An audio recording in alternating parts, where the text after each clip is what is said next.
ekene ngeye ụmụafọ Igbo niile na mba ụwa niile gbaa gburugburu nga ọfọmụnwa ji eji m ikenga abụọ eji m ihe eji mara ndị Igbo wee na-ekwubi okwu a eji m okuko ịgba were jiri mpi ndị ichie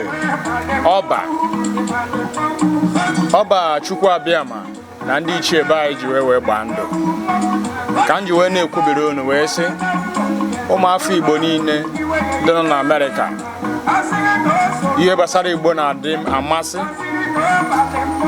ma nwoke ma nwanyị ma nwata ma okenye na-ewere m obi ọcha wee kwubie n'ụbọchị taa ụbọchị Eke wee sị nke ọbụla unu na-eme ọ ga na-aga n'ihu.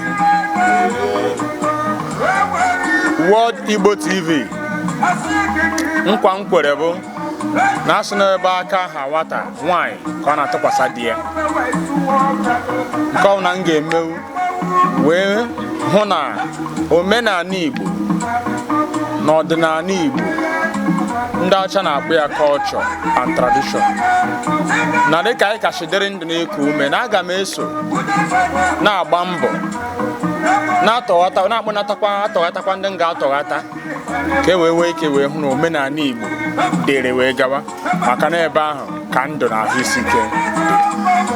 Ekenekwe m Igbo World TV and ụmụ Igbo ndị ọzọ niile nọ na mba ụwa gbaa gburugburu.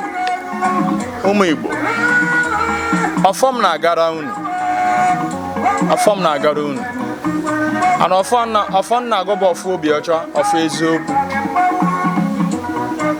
na ọgụ na eji ọfọ anụ a na-eji mmeri wee na-abata.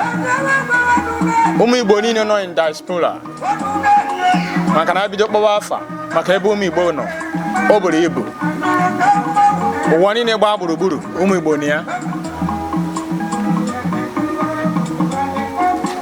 Ụmụ Igbo bụ ngọzi Chukwu kere ụwa ji wee sị ka e wee mee ụwa ka a chọọ ya mma. Ọ ụmụ Igbo ka Jehova ji achọ ụwa mma. Ekenekwe m ndị be anyị niile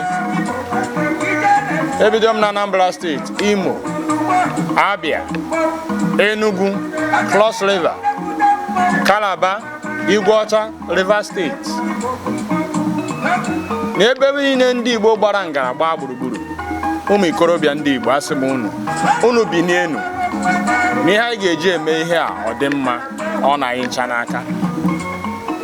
Ewe ndị nke ha bụ ego, ewe ndị nke ha bụ ije ụkwụ, ewe ndị nke ha bụ ị na-ahụ ọhụ, ewekwa ndị na-ekwute nke ha n'eziokwu maka na nke m n'ọnụ ka ọ nọ ma eziokwu ka m ji wee na-aga wee sị ụmụ Igbo niile ekenekwe m unu. Ọ bụrụ na unu kwado n'ije a m na-aga, nkwa m ga-ekwu unu bụ na aga m agakọta na-achịtebe azụ maka na afụrụ m ya ndị ichie bịakwutere m wee gwa m ihe a ga-emere ha. Ndị na-afụta ya ka iberibe ga na-afụta ya ka iberibe kama na ịma ọ bụ agbacha ọsọ anyị wee gụwa maịl. Ya dịrị ụmụ Igbo niile mma mbọchị Nkwọ, mbọchị Eke, mbọchị Orie na ụbọchị Afọ. Onye ọ na-achụwakwara nwa afọ Igbo ya gbajikwa ụkwụ na ya ka nsị maka na ọwa anyị wasị bịanụ ka anyị niile biri, bịanụ ka anyị dị mma. Anyị weta ihe ọbụla onye Igbo wetara ọ na-erute onye Hausa, ọ na-erute onye Yoruba, ọ na-erute onye ọcha, rute onye ukwu, rute onye nta. Mana ekwubie m okwu sị ụmụ Igbo natawa maka na udo adịgo na ndị ichie abatago.